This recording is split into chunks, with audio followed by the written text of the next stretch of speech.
Bonjour les amis, aujourd'hui j'aimerais vous parler de l'espoir. L'espoir pour la France par la nomination du pape Léon XIV. Qu'est-ce que cela change pour nous en tant que chrétiens de l'Église universelle? Le pape, notre pape, le nouveau pape Léon XIV s'abandonne à la volonté de Dieu. Il ne sait pas ce qui va se passer dans le monde actuel. Mais ce qu'il sait, c'est que Dieu est parmi nous, nous qui sommes terriens, qui habitons sur la surface de la terre. Bien sûr, mes amis, voilà ce qu'il faut faire. S'identifier au Christ. Lisez la Bible, lisez les évangiles.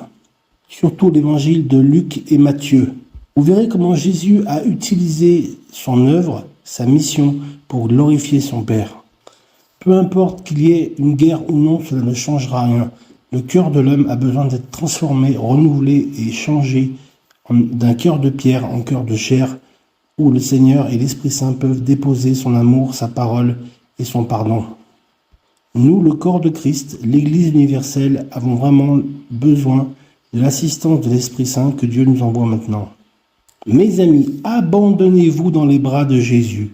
Jésus pour la France. Jésus est pour ceux qui se confient en lui, qui renoncent à eux-mêmes et qui cherchent sa face. Celui qui veut gagner sa vie la perdra, mais celui qui la perd pour la cause de Christ la gagnera à nouveau. C'est écrit dans la parole de Dieu. Dieu nous invite à en faire autant et à renouveler notre engagement dans la foi chrétienne. Le renoncement à soi-même est l'appel du cœur envers le Seigneur pour qu'il vienne siéger dans notre cœur. Nous amènerons à ne plus être égoïstes, mais à penser à autrui et aimer autrui comme nous nous aimons. C'est « aime ton prochain comme toi-même ». Nous devons retrouver une église non pas égocentrée, mais une église christocentrée et théocentrée, centrée sur Christ. Amen. Voici une lettre ouverte aux chrétiens de France, au peuple français et à tous ceux qui veulent sortir de ce chaos et de cette désespérance. Plus à même à répondre à ce grand défi, comme l'ont fait précédemment M. de Gaulle. Je vous rappelle que nous sommes le 10 mai 2025 et que le 8 mai 1945, soit il y a 80 ans, l'armistice de la fin de la Deuxième Guerre mondiale était signé entre les Alliés et tous les partisans de cette guerre. Pour moi, cet homme, en tant que chrétien, et mon cœur de chrétien le dit, est meurtri et blessé de ce qui se passe sur le sol français depuis trop longtemps avec nos compatriotes. Nous sommes vraiment désolés et désespérés. Meurtri et blessé de ce qui se passe sur le sol français. Depuis 50 ans, nous attendons l'homme politique, le grand homme d'État, son engagement, son dévouement, sa hardiesse, sa générosité nous montrent que le temps est arrivé. Cela fait plus de 30 ans qu'il est sur la scénette de la vie politique française. Déjà en 1995, il a été ministre. Je suis vraiment à fond derrière lui et de la politique qu'il prévoit et qu'il suggère à toutes les Françaises et les Français. Je me réjouis également de la nomination de Léon XIV. Il est engagé pour restaurer les valeurs de l'Église et annoncer la bonne nouvelle à qui veut l'entendre dans le monde entier. J'annonce l'Évangile en ligne, l'Évangile qui sauve, qui guérit, qui délivre et qui rend heureux. L'Évangile, c'est une puissance de vie, source de joie. Que Dieu vous bénisse, mes amis. La situation n'est pas désespérée, Dieu peut redresser la France et redonner à la France ses lettres de noblesse.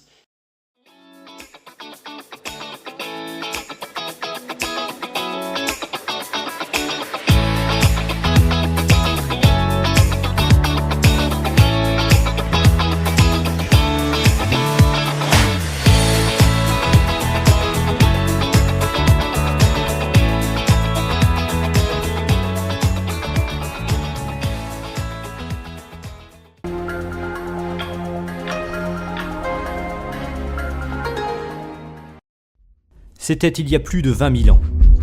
Notre pays était couvert de forêts et les glaciers descendaient beaucoup plus bas qu'aujourd'hui. Les premiers habitants étaient-ils blancs, bruns, rouges ou noirs? On ne sait. Ils nous ont légué ce bijou, sculptée dans une défense de mammouth. Une belle femme, au visage fin et à la coiffure tressée avec soin. La première française à notre connaissance. Avec elle, suivons le cours de notre histoire. Des Celtes, aussi appelés Gaulois, occupent le pays. Ils remplacent les forêts par des cultures. Ce sont de rudes guerriers qui pratiquent aussi le commerce international, comme le montre ce vase grec retrouvé dans la tombe d'une princesse. Et Jules César est arrivé. Il a fallu se soumettre à Rome et ça n'a pas été sans douleur. Par cette déclaration, inscrite dans le bronze au 1er siècle, l'empereur Claude, qui était attaché à Lyon, capitale des Gaules, offre aux notables gaulois l'accès au prestigieux Sénat. C'est le début de la paix romaine. Les Gallo-Romains démontrent un savoir-faire exceptionnel. Ainsi utilisent-ils dans les grandes exploitations agricoles cette moissonneuse de leur invention, poussée par des chevaux ou des bœufs. Malheureusement, les meilleures choses n'ont qu'un temps. L'Empire se décompose. L'insécurité revient avec la pression des barbares aux frontières. Les Gallo-Romains cherchent un réconfort dans la foi chrétienne. On peut reconnaître sur le couvercle de ce sarcophage les symboles de la nouvelle religion. Adieu, Rome. Clovis, un jeune chef barbare de la tribu des Francs, impose son autorité au peuple de la Gaule. Pour se rallier les Gallo-Romains, il se fait baptiser à Reims. Sur cette boucle de ceinture en ivoire, on peut voir l'évêque Rémy imposer ses mains sur le front du nouveau leader. 3 siècles ont passé durant lesquels la sauvagerie a pris le dessus. Charlemagne, empereur d'Occident, rétablit un semblant d'ordre dans l'ancien royaume des Francs. Dans les monastères, on recopie sur des parchemins les grands textes de l'Antiquité. Et pour une écriture plus facile, on invente les lettres carolines que nous utilisons encore. L'Église adoucit les mœurs des guerriers. Elle met les chevaliers au service de la veuve et de l'orphelin. Arrive l'an 1000. Des grands seigneurs portent sur le trône le comte de Paris, Hugues Capet. Ses descendants, les rois capétiens, vont construire la France que nous connaissons. Le duc de Normandie conquiert l'Angleterre et sa famille règne encore sur ce pays. Cette broderie de 70 mètres fait le récit de la conquête. C'est la première bande dessinée de l'histoire. Nous voilà maintenant dans le beau Moyen-Âge. Avec le retour de la sécurité, l'agriculture progresse, la population augmente et les villes renaissent. Les habitants, remplis d'une foi sincère, construisent des cathédrales que les vitraux inondent d'une lumière céleste. La crise survient avec la Grande Peste et la guerre de 100 ans qui oppose la France à l'Angleterre. Grâce à Jeanne d'Arc, le royaume capétien sort de l'épreuve plus fort et plus grand que jamais. Avec les très riches heures du duc de Berry, voici une vision embellie de la France en cette fin du Moyen-Âge. Tandis que les nobles festoient dans de somptueux châteaux, on se réunit autour du feu en ce coquet village pour échapper aux rigueurs de l'hiver. Tout change avec l'imprimerie, puis la découverte de l'Amérique. Les rois s'affichent avec leurs maîtresses et ils prennent goût à la guerre. François Ier bat les Suisses à Marignan, la bataille la plus meurtrière depuis l'Antiquité. C'est la Renaissance. Bernard Palissy déploie toute son énergie pour réaliser ses plats en faïence. Dans les arts, les lettres et la médecine, ses compatriotes, inspirés par l'exemple italien, accomplissent d'autres prodiges. La Renaissance, c'est aussi la réforme religieuse. Et bientôt, l'on se déchire entre catholiques et protestants, comme ici à la Saint-Barthélemy. Henri IV ramène la paix et la prospérité. Ce roi est aussi connu pour son goût des femmes. Ici, sa chère Gabrielle d'Estrées. Son éducation à la dure l'a rendu sensible au sort des paysans, contrairement à son petit-fils, Louis XIV. Le roi Soleil était soucieux avant tout de la grandeur de son pays. Il a régné pendant 72 ans, plus longtemps que quiconque dans l'histoire de l'humanité. Son palais de Versailles devient le centre vers lequel convergent tous les regards de l'Europe. Dans les campagnes, la misère est grande, les hivers froids et les épidémies font encore des ravages. Pendant ce temps, à la cour et dans les salons parisiens, s'épanouit la culture classique. Madame de Montespan, maîtresse du roi, nous en révèle ici les charmes. Le commerce maritime connaît ses heures de gloire. Les Français et les Anglais ouvrent des comptoirs sur tous les continents. Des images de rêve et de cauchemars aussi. Car les Européens, pour satisfaire leur goût du sucre, ont transporté dans le Nouveau Monde le système méditerranéen des grandes plantations esclavagistes. Au XVIIIe siècle, le siècle des Lumières, la prospérité s'installe pour de bon. La révolution agricole éloigne les famines.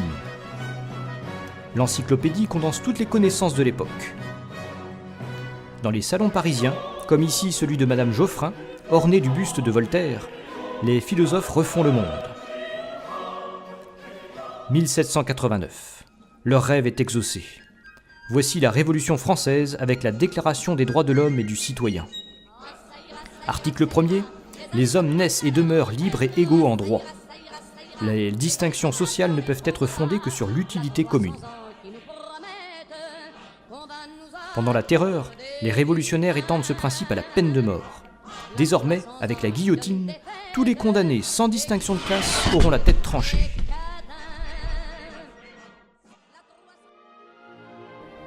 Le général Bonaparte tente de sauver la Révolution et ses conquêtes. Il finit par se faire sacrer empereur des Français à Notre-Dame de Paris sous le nom de Napoléon Ier. Son extraordinaire épopée militaire l'amène à refaire la carte de l'Europe. La douce Marie Walewska, par exemple, le convainc de restaurer une Pologne libre. La chute de l'Empire et la restauration de l'ancienne monarchie laissent les Français nostalgiques de leur grandeur passée. En 1830, il rejoue la Révolution, comme dans cette allégorie de Delacroix. On y voit la liberté entre un étudiant et un gamin des rues. Celui-ci évoque les pauvres attirés dans les villes par l'industrie naissante. Le neveu de Napoléon Ier fait entrer la France dans l'ère industrielle. Le règne de Napoléon III, ce sont de belles fêtes comme ici, avec l'impératrice.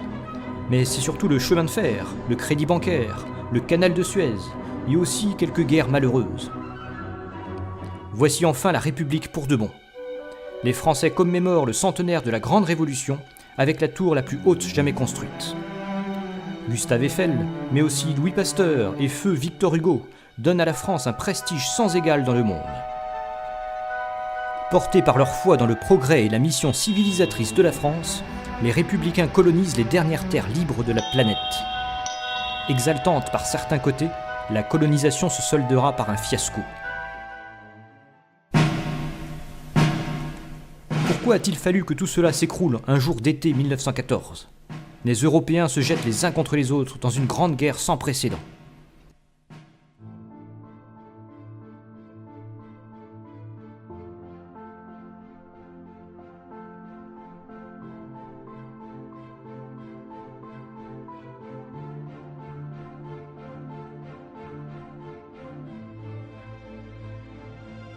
Le traité de Versailles, qui remodèle l'Europe d'après-guerre, porte la marque du président américain Wilson.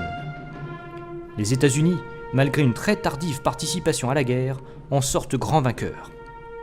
Le français, qui a la langue de la diplomatie depuis 2 siècles, doit faire place à l'anglais. Les Français tentent d'oublier la tragédie au music-hall et au cinéma. Le pays tente de rattraper son retard en matière de législation sociale avec le Front populaire. Mais derrière les poings levés, une nouvelle tragédie se profile. La France, usée par la Grande Guerre, est incapable de faire face à une nouvelle invasion allemande. C'est la Seconde Guerre mondiale. Le général de Gaulle appelle les Français à résister à Hitler et à ceux qui ont choisi de pactiser avec l'ennemi.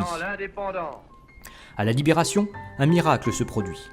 Toutes tendances politiques confondues, chacun travaille à la reconstruction du pays. Les familles françaises reprennent goût à la vie et font de nombreux enfants.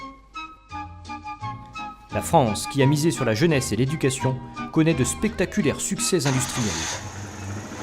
Puisse notre jeunesse du XXIe siècle trouver sa place dans cette belle et grandiose aventure.